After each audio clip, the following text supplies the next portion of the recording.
James Franklin, it's time.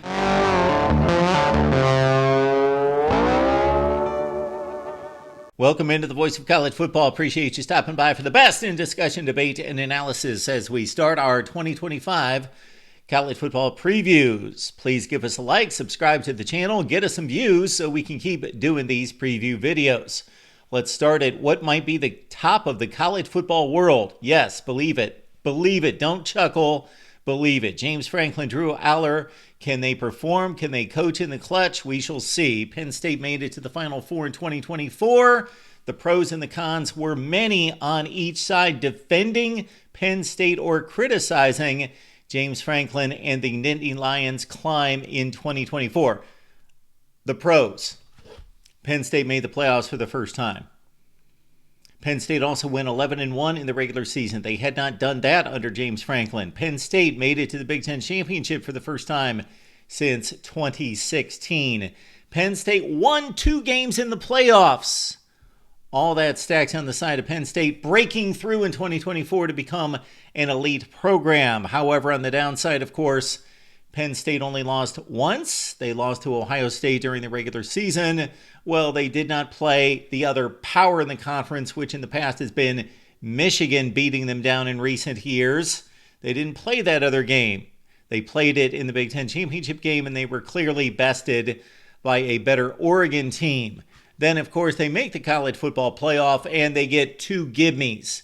Now, you got to think that previous Penn State teams would have defeated Boise State, and SMU. So this Penn State team, probably nothing different than what we've seen in the past. But because of the change in playoff structure, Penn State made it within 1 made field goal, 1 Drew Aller mistake in the final 40 seconds of going to a national championship game. Now on to 2025, and let's check out Penn State's ability to make it one more step. They've added these players, 7 through the transfer portal, including Syracuse wide receiver Trevor Pena, caught 84 balls from Kyle McCord, 941 yards, 9 touchdowns, caught 109 in his career at Syracuse. Also a wide receiver addition in Troy's Devontae Ross, 76 catches, over 1,000 yards, and 11 touchdowns.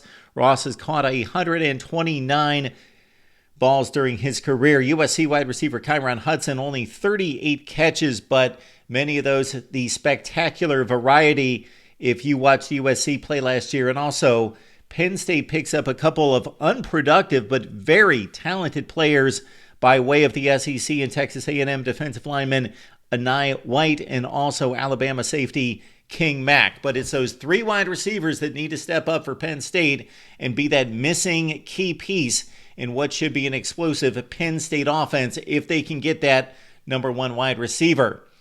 Penn State brought in a decent recruiting class, 3 top 100 players, including the number 1 player in the state of New Jersey, a top 20 player overall in Malachi Goodman, although he probably won't factor in 2025 in the interior line as Penn State is stacked up front. Tight ends Andrew Olish and Jeff Exenor, also top 100 players, and LeVar Arrington's little brother will don the blue and the white.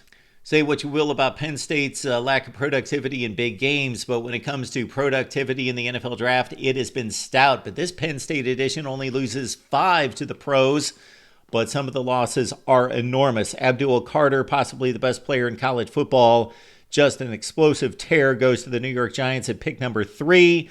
Tyler Warren caught 104 passes, and of course the offense ran through him in 2024. He was a top 14 pick in the NFL draft. Also, you had Kevin Winston, Jalen Reed, and Kobe King, 3 huge impact players on defense, go to the NFL draft. Penn State loses 16 through the transfer portal. No huge losses here, but we've got to mention some contributors who move on to other teams, including cornerback Cam Miller to Rutgers, and also 2 wide receivers in Trey Wallace, who caught 46 passes, moving on to Ole Miss, and Amari Evans, 21 catches, 5 touchdowns, who stays in the Big Ten at Washington. And of course, much ballyhooed backup quarterback Bo Pribula, who will now be the starting quarterback at Mizzou. Therefore, it's all Drew Aller, and it's not going to be a backup quarterback getting those running plays, getting those special packages for him down in the red zone. Keys to Penn State making that climb all the way to the national championship game in 2025. It starts with, of course, their leader, James Franklin. Be that pillar, be that rock, be that leader, be that guy that everybody looks to in the clutch to make the right decision, to be poised, and to lead this football team and prepare them for the big game in the big moment. James Franklin has not been a clown on the sideline like the likes of Les Miles, but he has been questionable in the clutch. And of course, he made the decision to let Drew Aller try to throw it downfield with 40 seconds left at their own 15-yard line instead of looking for one play to possibly explode and then get the field position to make the run at the game-winning field goal. And of course, it burned James Franklin. Don't blame him, blame Drew Aller. Franklin put stock in his quarterback. He put belief and trust in his quarterback, and that's what he's paid to do when his quarterback is a veteran. Drew Aller, our key number 2. You be a leader. You be the guy that steps up in the clutch. What I saw out of Drew Aller last year was exceptional play for most of the season. He was no longer the talented guy who was afraid to throw the ball downfield. He was no longer the guy that was a deer in headlights against Ohio State and Michigan. Those types of teams, those types of games. He delivered time and time again. He looked like a confident leader that had stood up to his teammates, stood up to the coaches in a respectful way on the sideline, and more than that, delivered some amazing throws, NFL-type throws, consistently downfield. Check out the Big Ten Championship appearance against Oregon. But in the clutch, it started with SMU. Drew Aller, insignificant in that game. The defense took control of that game. He was not needed, and they blew out the Mustangs. Then on to Boise State. Drew Aller played a marginal game. He was not awful. He was not spectacular by any stretch. He needs to be better in playoff games, but he was surrounded by a team that was overmatching Boise State, and so he did not need to be clutch in that game. But then came Notre Dame, and Drew Aller made the big mistake in the final 40 seconds, but before that, he played an uninspiring game. He was not sharp in that game against Notre Dame. He's got to be better when it counts. We saw it most of 2024, but not at the end. Drew Aller needs to be better. We've got a potential running game that could be devastating. It's going to be really, really good, but it's got the potential to be just dominant.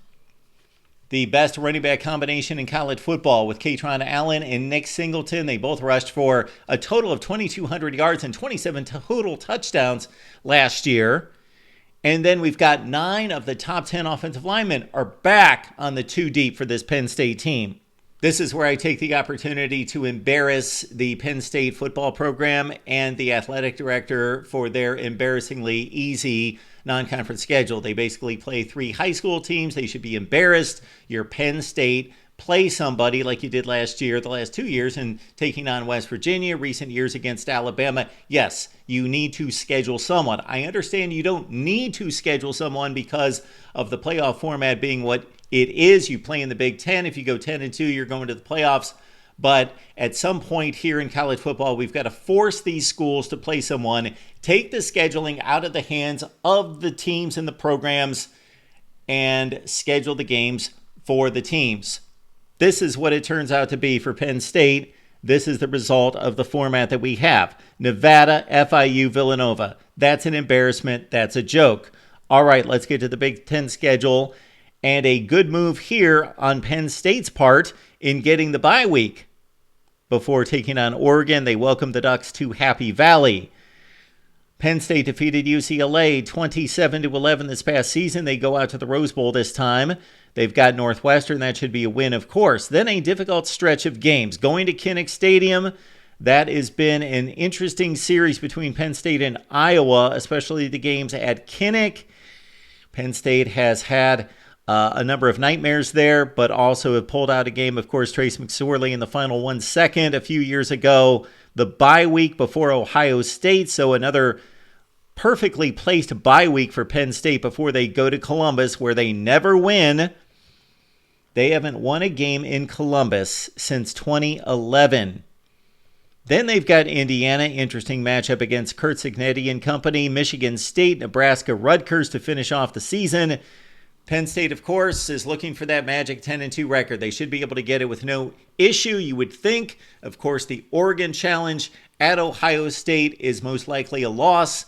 Then they've got to be able to navigate a few toughies in Iowa. That's scary on the road. And of course, the date against Nebraska could be a challenge as well. But they get off to the 3-win start based on playing the 3 high school teams out of conference. That's our look at Penn State football. Please leave your comments and questions down in the comments section down below. We'll be back with more Big Ten previews as we run through college football based on your responses and your feedback right here at the Voice of College Football.